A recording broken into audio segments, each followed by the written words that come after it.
Tu commences. Bonjour à tous et bonjour à toutes. Bienvenue sur cette visio consacrée au sujet des proches aidants, suite à l'enquête que le SNADEOS a lancée sur ce sujet au printemps dernier. Alors, je laisse la parole à Madame Anne Ogmar, qui va se présenter, notre chef de file de la négociation aidant. Alors bonjour à tous. Oui, je suis Anne Ogmar, je suis chef de file pour cette négociation. Je suis également trésorière du SNADEOS et sous-directrice pour la caisse primaire de Tours des fonctions support. Et donc, ça signifie que j'avais RH, logistique, informatique et vous savez tout ce qui peut être derrière. Voilà. Merci Yann. Léonard Guimot. Oui, bonjour, je suis Léonard Guimot, sous-directeur à la CEPAM de Paris, secrétaire général du STADEOS et conseiller confédéral CFTC sur les sujets de protection sociale, famille, santé, financement, dépendance. Merci Léonard.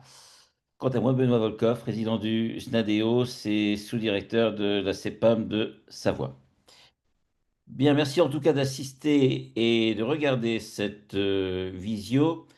Alors, pour introduire cette visio, je tiens à préciser que le sujet de la conciliation de la vie professionnelle avec la vie personnelle et familiale est une préoccupation majeure pour le SNADEOS CFTC, car il renvoie à la question du bien-être au travail.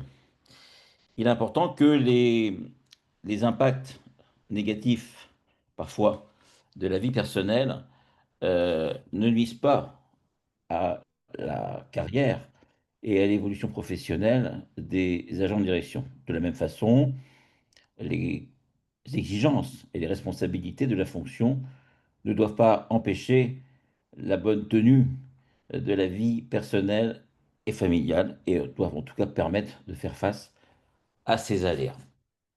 Alors, ce sujet est particulier pour les agents de direction parce qu'ils disposent d'une autonomie d'organisation, d'une certaine liberté, mais également de responsabilités particulièrement contraignantes, qui peuvent être un peu contradictoires avec la nécessaire souplesse dont ils devraient bénéficier pour s'occuper de leurs proches aidants, qu'il s'agisse de leurs parents en train de vieillir, de leur enfant qui peut être en situation de handicap, de leur conjoint qui peut être malade. Il n'y a pas une situation d'aidance type, mais plusieurs situations d'aidance parfois différentes. C'est un sujet important qui concerne de plus en plus de salariés et les ADD ne font pas exception.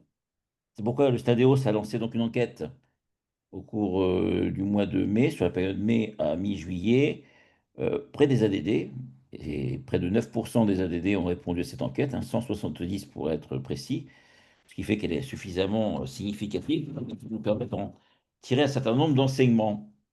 Et c'est ce que nous allons développer dans ce webinaire, des enseignements sur comment les ADD vivent cette situation ou l'appréhendent quand ils ne la vivent pas directement. Par rapport à l'accord UCANS existant qui date de 2021 et qui doit être renégocié, qu'est-ce qu'on peut en dire? Comment est-il connu, apprécié? Et puis, dans la mesure où cet accord doit faire l'objet d'une renégociation, puisqu'il arrive à son terme en 2025, quelles sont les propositions que le SNADEO CFTC a formulées, a sondé à travers cette enquête aidant près des ADD et qu'il pourra donc présenter à l'UCANS. Voici les différents thèmes donc, que nous allons aborder et je vais commencer par donc, vous présenter, on va dire, le cadre général de cette enquête. Donc une enquête qui a duré 65 jours avec près de 90 questions. Je dis tout à l'heure que le sujet de l'aidance concerne une frange de plus en plus importante de salariés. L'INSEE l'estime à 25% à horizon 2030. Et ce sujet qui intéresse donc nos ADD en tout cas, puisque près de 9%, près d'un agent de direction sur 10, ont répondu à notre enquête. C'est quand même 170 agents de direction. On le verra tout à l'heure, assez représentatif. Je Oui, passe la en parole effet.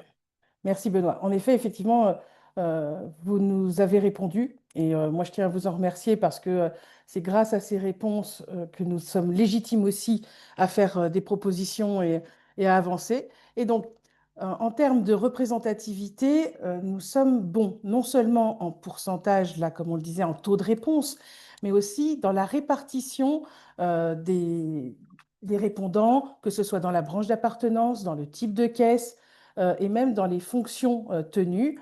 Alors, il y a juste un petit bémol, si on devait dire cela ainsi, c'est qu'il y a une légère sous-représentation des sous-directeurs et une légère surreprésentation des DCF, mais rien qui soit de nature à empêcher d'avoir quelque chose de malgré tout représentatif. Donc, d'un point de vue personnel, les ADD répondants ne nous ont pas surpris, hein. C'est une majorité en couple et la majorité d'entre vous êtes parents. Voilà. En revanche, et là c'est plus surprenant, même si on est déjà avec 36% des répondants qui nous confirment être déjà ou se considérer comme aidants. Cela signifie que nous sommes déjà au-dessus pour cette population des 25% annoncés. Et c'est là où ça prend toute une dimension, puisque sur ce qui est des ATD en situation de proche aidant, eh bien, nous avons près de 60 personnes qui ont répondu être aidants déjà. Et lorsqu'ils sont aidants, c'est alors, évidemment, et je dirais presque heureusement, d'une personne majoritairement. Néanmoins, il y en a près d'un tiers qui a plus d'une personne à gérer, soit deux, voire quatre personnes, et on imagine bien ce que ça peut représenter en termes de charges. Sur les personnes aidées, il y a une logique. Ce sont avant tout les aïeux qui sont pris en charge, mais enfants et conjoints ne sont pas hors du panel. Et cela est important puisqu'on oublie souvent, parce qu'on pense au vieillissement de la population, c'est une des grandes thématiques aujourd'hui. En revanche, les accidents de la vie, les accidents de naissance aussi, donc qui amènent soit une pathologie, soit un handicap, soit une maladie aussi qui peut arriver à n'importe quel moment de la vie et qui fort heureusement, parfois peut s'arranger. Mais tout ça crée des moments d'aidance qui peuvent arriver dans une famille ou avec des proches. Et donc l'aide apportée, elle est majoritairement sur trois domaines: la gestion administrative, l'aide à la santé et l'aide à la vie quotidienne. Sur l'aide à la vie quotidienne, je passe. Par contre, sur la gestion administrative, comme ce sont des choses qu'on peut faire à distance, effectivement, c'est quelque chose qui est très présent et qui est beaucoup plus fort en charge mentale qu'on ne le croit. Sur la fréquence d'aide apportée, on est avec une répartition pratiquement un tiers pour chacun entre l'aide ponctuelle, l'aide hebdomadaire le week-end et l'aide tous les jours. Ça veut dire que certains partagent leur logement avec l'aidé ou sont dans une très grande proximité permettant de conserver une aide quotidienne. Et ce qui apparaît, c'est que le volume d'aide apportée, le volume horaire, il est très important. On a, pour ceux qui font une aide quotidienne, on a 50% qui ont entre 1 heure et 2 heures, mais il y en a 28% par contre qui sont à plus de 2 heures par jour. C'est beaucoup. Et pour ce qui est des aides ponctuelles, donc, ou le week-end, on est là aussi sur majoritairement entre 1 heure et 3 heures pour 51%. Néanmoins, il y a quand même 28% qui passent plus de 3 heures. Et ça, c'est beaucoup, surtout quand on doit y rajouter, en particulier pour les aides ponctuelles et les aides du week-end, l'éloignement, et avec le temps de trajet qui s'ajoute à ce temps d'aide effectif. Et on a quand même des personnes qui font majoritairement plus de 2 heures de transport dès lors qu'ils se rendent chez leur aidé. Alors, l'impact de l'aidant sur la vie professionnelle, vous l'appréhendez et sur votre carrière également, puisque vous le savez, vous le sentez, ça a un impact, ce rôle d'aidant. Et c'est un point important puisque, justement, comme l'évoquait Benoît, pardon, l'aidance est une charge lourde. Et cette charge, elle est physique, et là on le voit en fatigue, euh, mais elle est aussi mentale, avec la fatigue mentale, avec des stress et de l'anxiété. Et puis, dans ce lien à la vie professionnelle, c'est la difficulté à concilier les horaires. Les aidants nous le disent, ils ont des difficultés à le faire. Et ça signifie une chose aussi importante, c'est qu'on peut être ADD, et comme l'a évoqué Benoît, les ADD que nous sommes responsables, nous avons des missions qui nous prennent beaucoup de temps, avec des réunions, des rendez-vous. et qui font qu'on ne maîtrise pas complètement son calendrier, son agenda. Et donc, justement, concilier les horaires avec les obligations d'une vie d'aidant, ce n'est pas simple. Benoît, je te passe la parole pour Alors, les non-aidants. Yann, alors effectivement, cette inquiétude, elle ressort aussi vis-à-vis des agents de direction qui ne sont pas en situation d'aidant, ce qui montre l'importance du sujet, puisque 9 agents de direction sur 10 se sentent concernés par ce sujet et pensent, dans un avenir relativement parfois proche, devoir aider un des leurs, pratiquement, et 9 ADD sur 10, hein, 87%, et pour certains, très certainement. Et qui vont-ils aider? Ben, pas de mystère, hein, on est principalement sur des parents, grands-parents, sur des aïeux, et parfois aussi quand même sur des conjoints. Alors, quelle aide leur serait a priori nécessaire? Eh bien, ça rejoint ce que l'on disait tout à l'heure par rapport aux ADD qui sont déjà en situation proche aidant. C'est surtout une aide par rapport à la gestion administrative, aux relations avec les différents organismes, à la suivi des comptes, pour presque 8 sur 10. L'aide à la vie quotidienne, bien sûr, hein, soit l'entretien du logement, que les courses, la préparation des repas, donc des aspects très pratico-pratiques. L'aide, l'accompagnement en tout cas à la santé, hein, que ce soit effectivement le suivi des traitements, des médicaments, qui est aussi un point extrêmement important. Et puis, la compagnie, hein, le fait aussi de permettre aux proches aidants de ne pas être isolés et de pouvoir avoir un soutien moral. La distance géographique est ressentie, hein, comme un souci majeur, hein, pour 86% des aidants, parmi les ADD, en tout cas les futurs aidants, si je puis dire, ce qui n'est pas trop surprenant, puisque bon, un ADD exerce rarement à proximité, notamment de ses parents. Et donc cette inquiétude, elle est quand même très importante. C'est une inquiétude sur le fait que, bah, déjà, être aidant, ça va inquiéter, ça inquiète dans la vie, tout simplement. Et que ces sujets, comme pouvant avoir un impact particulièrement négatif sur la vie professionnelle et sur la carrière, pour près de 8 ADD sur 10. Alors, quels seraient les impacts, hein, pourraient inquiéter? Ça rejoint ce que Anne présentait concernant les ADD aidants, la fatigue physique et mentale que va générer cette situation, la difficulté à pouvoir concilier les horaires de sa fonction, le stress et l'anxiété que cela va également engendrer, sans compter les difficultés liées aux absences ou au retard. Et par rapport à ça, pour les ADD qui pourraient se trouver en situation d'aidance, pour eux, la solution passerait par des horaires de travail flexibles, donc adaptés, par une meilleure formation sur les droits, hein, et les ressources qu'un aidant peut avoir, et par un accompagnement aux actions administratives. Ce sont les trois axes majeurs, en tout cas, d'accompagnement qui seraient souhaités. Point important, la sensibilisation par l'employeur est jugée nettement insuffisante. Que l'employeur soit l'UCANSS, la Caisse nationale ou l'organisme local, pour trois quarts des ADD, cette sensibilisation n'est pas adaptée. Et je passe la parole à Anne. Alors, sur la connaissance du dispositif, on se rend compte qu'en fait, il est très méconnu. Et elle est véritablement à renforcer parce que c'est ce qui, entre guillemets, de façon un peu brutale, je veux dire, qui pêche. Le protocole actuel, il est connu, oui, mais de manière très large, par 52%. Et il y en a quand même 42% qui ne le connaissent pas du tout. Et ça, vraiment, c'est très fort. Et quant au mesures, dispositifs qui sont en place. Euh, on considère enfin, vous considérez qu'elles sont plutôt satisfaisantes, les mesures, mais en l'occurrence, la communication, elle, par contre, ne l'est absolument pas. Elle est même inexistante pour 17% d'entre vous. Donc, on est à près de 70% de personnes insatisfaites sur cette question. Et, euh, et donc, les aménagements pour les situations, pour les agents en situation d'aidant apparaissent comme absolument nécessaires pour 95% d'entre eux. Alors, qu'est-ce qui se passe pour le dispositif actuel? Comment il est perçu? Donc, on a un point important qui est la plateforme numérique d'information et de conseils personnalisés.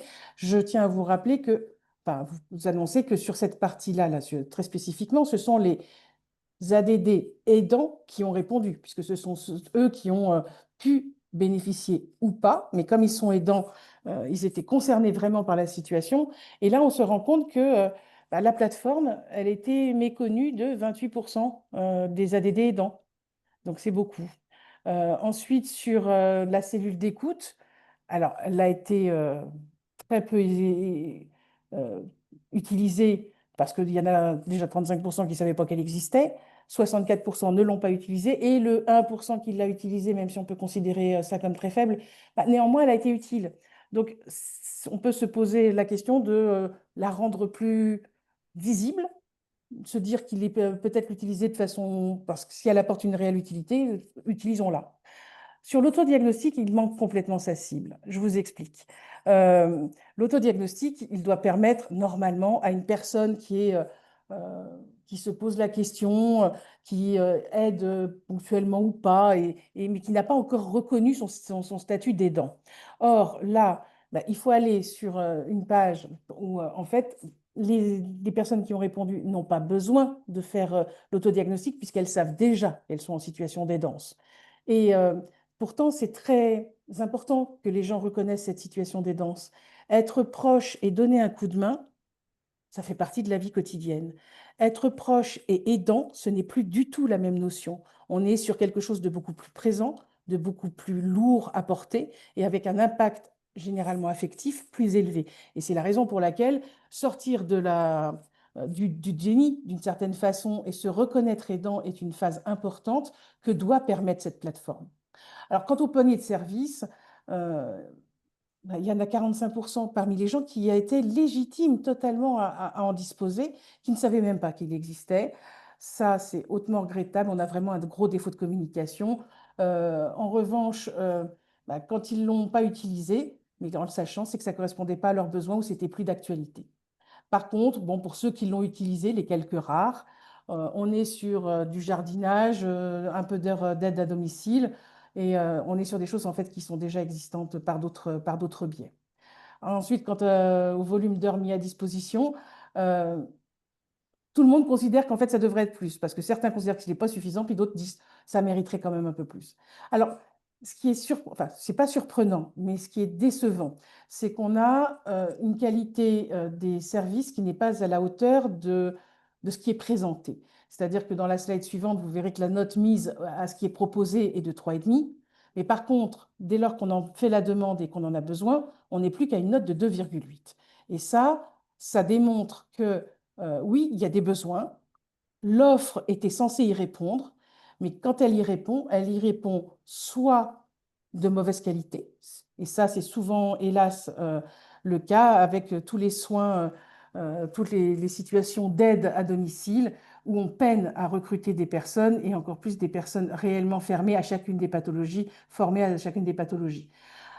Et donc, on a une partie du service de panier qui est considérée comme moins utile, c'est-à-dire le jardinage, bien qu'il soit utilisé, et le bilan téléphonique par un ergothérapeute.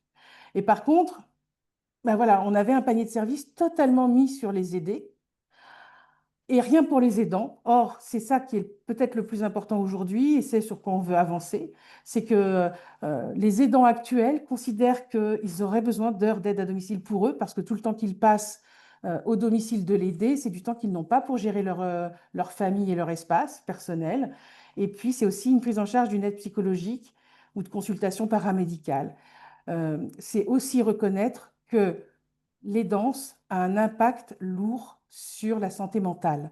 Et le prendre en considération est essentiel. Donc, le panier de services, on n'est pas sur, enfin, on n'est pas, on pourrait être sur des services à domicile très importants, mais il y a aussi quand même une attente, a priori exprimée par vous et nos collègues, sur une prise en charge mentale.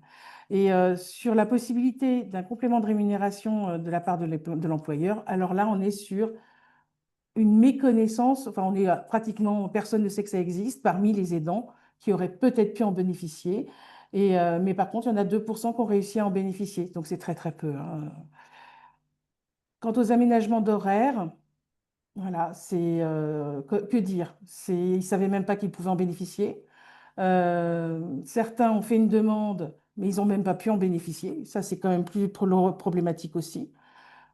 Donc ça, Et puis sur les aménagements d'horaire et de passage à temps partiel, bah, en fait, il y a une méconnaissance aussi, que certains ne se sont pas sentis concernés, mais d'autres ne savaient pas qu'il y avait ce dispositif à leur disposition.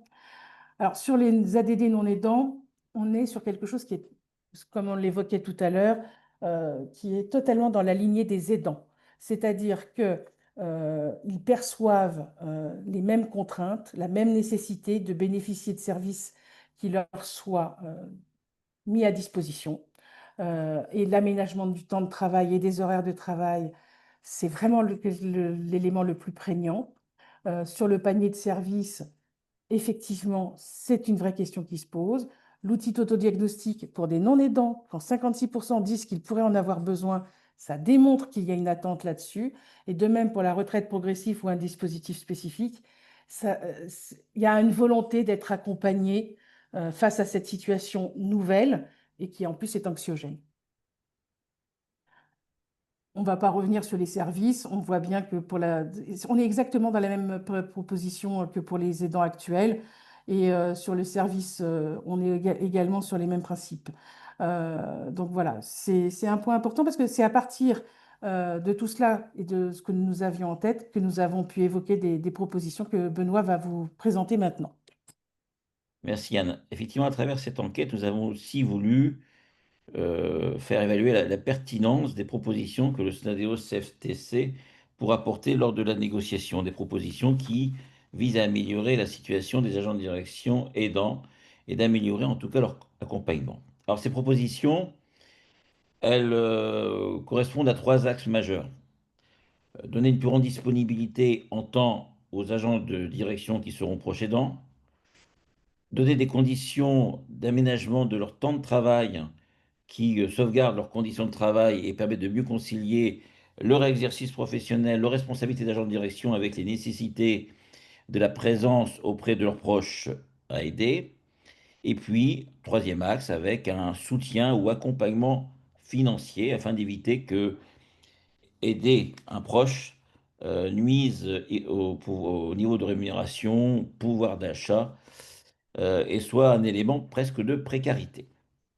Alors, le premier axe concerne le besoin de disponibilité pour faire face à la charge d'un proche aidant. Les agents de direction ont besoin de dispositifs flexibles et souples qui, entre guillemets, leur libèrent du temps qu'ils pourront mettre à disposition de leurs proches aidants, quels qu'ils soient. Alors, il y a plusieurs dispositifs qui s'intègrent à cette volonté. Tout d'abord, la création d'un compte épargne-temps aidant fléché, le CETA, qui part du compte épargne-temps déjà existant, hein, mais le compte épargne-temps existant a des règles contraignantes, il est plafonné, il faut avoir un certain nombre de jours pour pouvoir l'utiliser. Là, en l'occurrence, on souhaiterait que pour les aidants, et à partir aussi de délais de prévenance et d'organisation, on puisse proposer un compte épargne-temps qui serait déplafonné, déjà, puisque la durée des danses peut parfois être assez longue, qui puisse être pris très rapidement, dès les premiers jours épargnés, puisqu'il y a des situations également d'urgence. Et cette proposition est jugée pertinente et utile, nécessaire, par 8 agents de direction sur 10. Cela donc nous conforte dans cette proposition. Alors, ce compte épargne-temps aidant serait assez souple, et souple notamment dans son utilisation et son alimentation. L'alimentation sur la base d'un volontariat pourrait se faire principalement pour les gens de direction par des jours de congés supplémentaires, donc tout ce qui est hors congé principal, par des jours RTT, par la transformation de la prime d'intéressement, hein, c'est pratiquement les trois quarts des gens de direction qui y souscrivent, et également par la transformation en temps du 13e ou du 14e mois pour au moins 6 ADD sur 10. Le don de jour est également une formule qui est reconnue.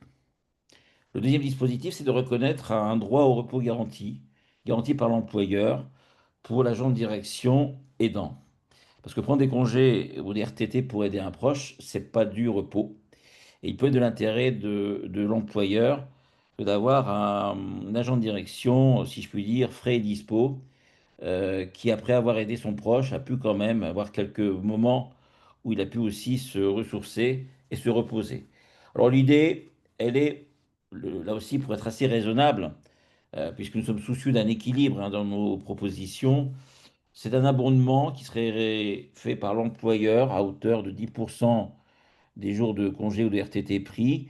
Très concrètement, un agent de direction qui aura utilisé 10 jours de RTT pour aider un proche, eh pourrait avoir une journée supplémentaire, une 11e journée, qui serait l'occasion d'avoir un répit. Et cela montre aussi un point très important quand on parle des absences ou des présences. Vaut mieux peut-être avoir du temps disponible pour s'occuper de son aidant et revenir, si je puis dire, en pleine forme, que de ne pas avoir ce temps, de devoir être dans sa fonction, dans son organisme, mais peut-être d'avoir la fatigue et de ne pas avoir forcément la tête aussi pour son travail. Voilà, l'absence n'est peut-être pas forcément là où on a l'habitude de la voir.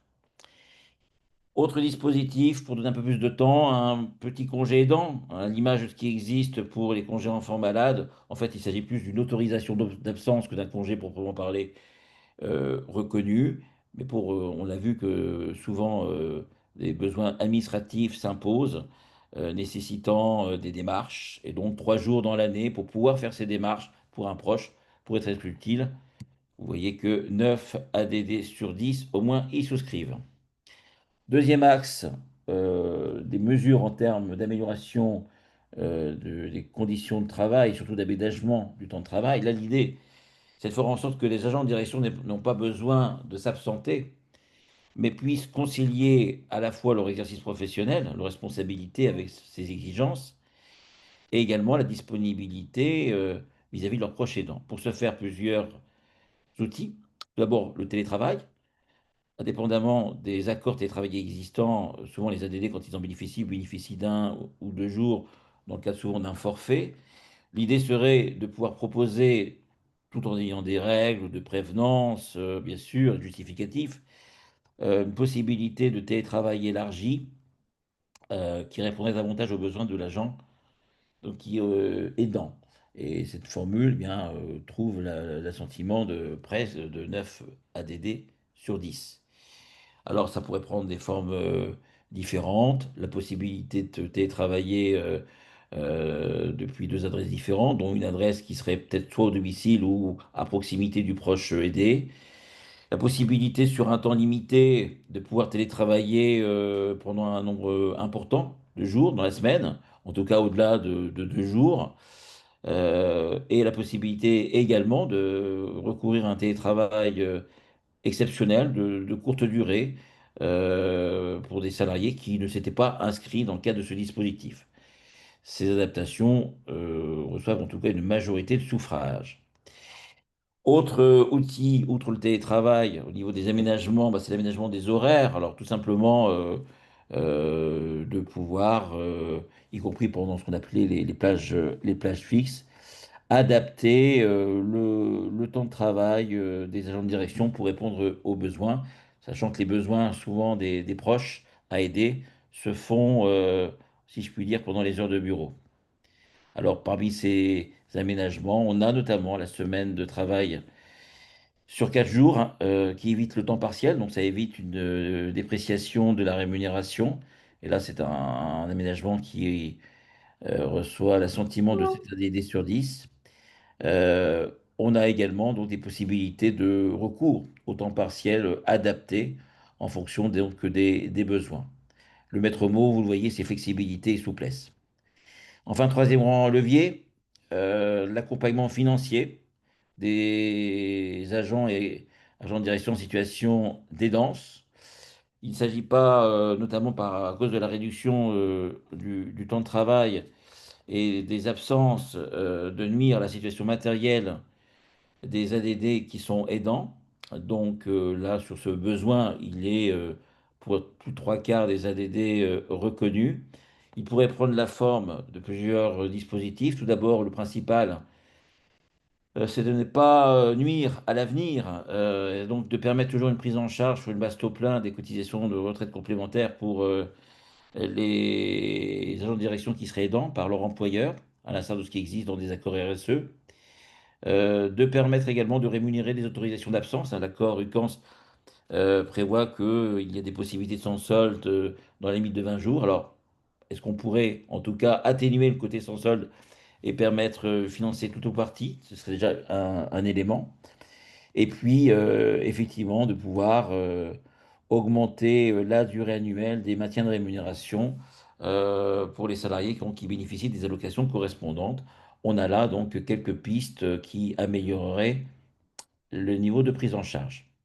Enfin, et ça c'est pour l'avenir, proposition que nous avons fait, sans alourdir les cotisations salariales, de permettre, dans l'outil totalement de la prévoyance, de créer une contribution, une cotisation aidante qui pourrait être assez faible, mais qui permettrait justement de pouvoir financer ces soutiens financiers.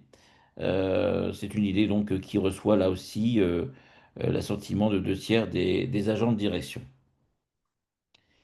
Je Et laisse à donc, maintenant la présentation des coûts de ces mesures. voilà. Alors, nous avons des mesures que vous a présentées Benoît, mais nous en avons d'autres que nous n'avons pas soumises à l'enquête, parce qu'en fait, nous en avons beaucoup. Et donc, je vais vous en donner deux qui sont particulièrement et emblématiques et qui montrent aussi dans quelle démarche on se trouve. Et en fait, on a quand même fait le calcul du coût de l'ensemble des mesures que nous proposons. Et je tiens à préciser de base que la plupart d'entre elles n'ont aucun coût financier pour les caisses en tant que tel. Il n'y a pas d'atteinte au budget des caisses. Donc, il y a un point important, c'était de penser aussi à un fonds national de dons. C'est-à-dire qu'aujourd'hui, dans les caisses, on ne consomme pas forcément tout des dotations globales que nous recevons, et il y a toujours un peu de reliquat. Eh bien, si ce reliquat de l'ensemble des caisses, de l'ensemble des branches était mis dans un fonds national, cela permettrait de financer ou effectivement, face à des situations spécifiques avec des besoins particuliers financiers, ben, peut-être de jouer avec ce mécanisme-là. Et puis, on s'en est rendu compte, on a été obligé en 2024, je crois, en tout cas en 2024 et début 2025, de faire pour les agents de direction euh, une sensibilisation à tout ce qui était écologique. C'était dans la part variable. Donc on était obligé de le faire. Bah, tout le monde l'a suivi avec plus ou moins d'entrain, mais néanmoins, on a eu tous cette sensibilisation et ça nous a tous fait avancer sur une prise de conscience. Et bien sur on pourrait envisager la même chose concernant les aidants. Il est extrêmement compliqué de considérer ce qu'est être un aidant, tant qu'on ne l'a pas vécu soi-même. Et il est dur aussi de partager ce qu'on vit en termes de charge mentale, etc. Or, sensibiliser les agents de direction avant tout, mais aussi les managers, mais ensuite les RH également, puis tous les salariés à cette situation particulière, c'est aussi se donner les moyens de mieux comprendre et donc de mieux accompagner et pas d'être dans une fragilité perçue qui n'est pas légitime en tant que telle. C'est pas une fragilité, c'est un contexte particulier qui affaiblit potentiellement le personnel. Donc voilà, on tient à ça, sachant qu'en plus, en termes de formation, c'est quelque chose qui aujourd'hui n'était pas tellement mis en valeur par le protocole d'accord actuel. Or, la formation est un point important et elle devrait être introduite également dans le prochain protocole. Voilà, c'était les éléments que je souhaitais mettre en avant sur le surcoût. Et vous verrez en ayant le document que on a pensé vraiment tous les coûts à venir, mais ils sont très légers. Et donc, bah, sur la négociation, puisque tout ça, en fait, nous sert à quoi? À négocier. Et là, je passe donc la parole à Benoît. Alors, merci Yann.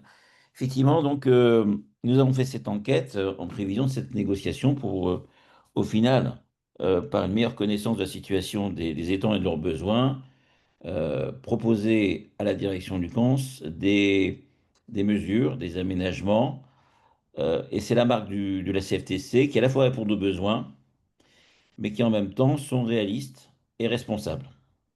Si je puis dire, il ne s'agit pas de demander la lune. Donc, Anne vous l'a bien présenté, la majeure partie de nos propositions ne coûtent pas très cher et ne représentent pas un surcoût qu'on pourrait nous opposer. Un certain nombre d'entre elles, d'ailleurs, hein, c'est plus des aménagements, voire du dialogue et une sensibilisation. Alors, où en est-on concernant cette négociation? On a fait cette enquête au printemps.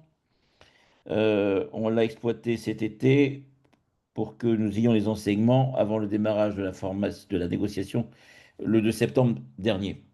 À ce jour, mi-octobre, nous avons eu deux réunions de négociation, une début septembre et une mi-septembre. La prochaine aura lieu le 21 octobre, puis novembre et décembre. La période de négociation va s'étaler jusqu'au premier trimestre 2026 et elle le pourra d'autant plus que a été signé un accord de prolongation hein, que nous avons signé pour prolonger le dispositif actuel au-delà du 31 décembre 2025 jusqu'au 31 décembre 2026 pour se donner le temps de la négociation. Voilà. Donc, les propositions qu'on vous a présentées, on va les porter en espérant que une partie d'entre elles puisse se trouver dans le prochain accord. À l'occasion des deux premières réunions de négociation, en tout cas le bilan qu'a fait aussi Lucan se rejoint à le nôtre, hein, sur la sous-utilisation, le faible niveau de connaissances et d'information des dispositifs existants. Parce que ce qui est dommage, c'est qu'on a un accord, l'accord de 2021 est un bon accord avec des dispositifs intéressants, mais peu utilisés. Et en plus, financièrement, notamment grâce à la CAPSA, qui consacre 3% de ses cotisations, eh bien, le budget, on va dire, utilisé pour financer ces actions ne l'a pas été intégralement. Et bien au contraire. Et donc, il y a un reliquat important qui s'est constitué au fil des années, qui fait que pour cette année 2026, il y a possibilité, alors ça sera un one-shot, hein, ça ne sera pas reconductible forcément pour 2027, mais de pouvoir financer un certain nombre d'actions notamment des actions en matière de formation, de sensibilisation, et ça répond déjà au constat que nous avons pu dresser concernant les dispositifs actuels. Donc il y a au cours des prochaines séances, sera organisée une étude de dispositifs de formation. On pense notamment à l'Institut 4.10 qui a développé un produit totalement adapté pour pouvoir proposer une formation aussi bien aux directions, aux managers et au personnel sur la situation des aidants. Donc, ce sera un axe important dans cette négociation. Nous vous tiendrons au courant, bien sûr, de son évolution. Vous pourrez le voir à travers nos outils de communication, hein, que ce soit sur LinkedIn, prochainement sur notre newsletter et sur notre nouveau site internet que Anne va vous présenter.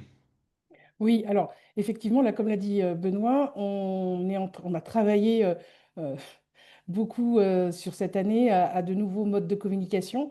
Et en l'occurrence, nous avons refondu le site du SNADEO. Il n'est pas encore en ligne, mais il le sera bientôt. Vous serez donc informé euh, préalablement de sa disponibilité. Et en fait, bon, c'est un site plus facile, plus abordable et sur lequel vous retrouverez évidemment toute notre actualité, mais également l'actualité de Lucans avec les comptes rendus que nous faisons, INC, RPN, négociations, etc. Et évidemment, pour ce qui concerne le nouveau protocole d'accord aidant, il y aura une actualité mise à jour régulièrement et qui reprendra et qui en renverra vers les posts LinkedIn que nous faisons régulièrement.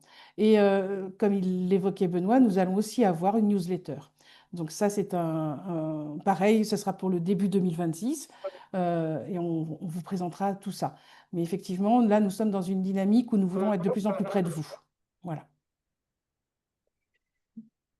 Alors, concernant donc les questions-réponses, là, dans le cadre de ce replay, effectivement, nous vous proposons, si vous avez des questions, si vous avez des retours d'expérience, si vous avez des propositions, de nous les adresser donc à l'adresse snadeos.cftc@gmail.com, hein, l'adresse générique du Snadeos, et nous y répondrons avec grand plaisir. Vous avez, voilà, ce que disait Anne, indication du site internet, et notamment aussi de la page LinkedIn. Alors, pour conclure, euh, en vous remerciant d'avoir assisté à cette visio, l'équipe des négociateurs hein, qu'anime Anne euh, va entrer en jeu, il faut dire, à l'occasion des séances de négociation à Lucans. Pour nous, l'enjeu, à travers ce sujet de l'aidance, c'est de façon constructive, de façon responsable, par le dialogue, par la recherche de compromis, de faire évoluer les dispositifs d'accompagnement en faveur des agents de direction pour mieux concilier leur vie professionnelle avec leur vie personnelle, mieux concilier les exigences de leurs fonctions, de leurs responsabilités avec les contraintes de leur vie personnelle et de faire en sorte ainsi que de résoudre ou d'anticiper les problèmes de santé mentale, problèmes d'anxiété, d'éviter tout phénomène de désinsertion professionnelle. L'enjeu est très très important à ce niveau-là.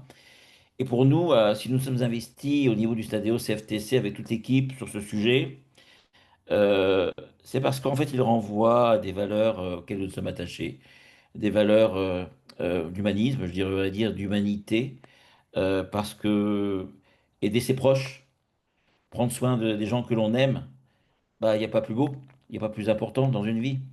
Et si le monde professionnel peut aider à cela, eh bien, quelque part, on peut fort être optimiste pour l'avenir.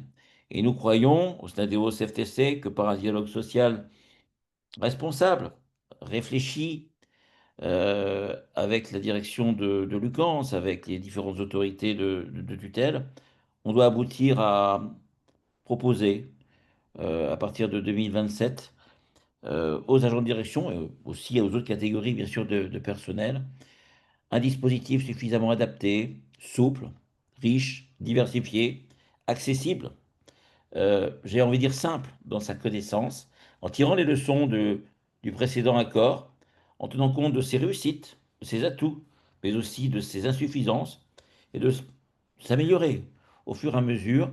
C'est ainsi l'image de la sécurité sociale que nous pourrons faire grandir. Et à l'heure où on a célébré le 80e anniversaire de la sécurité sociale, un accord procédant ambitieux qui répond aux besoins serait la marque, la traduction concrète de la considération que notre institution porte à l'égard de ses personnels et notamment à ses agents de direction. Merci.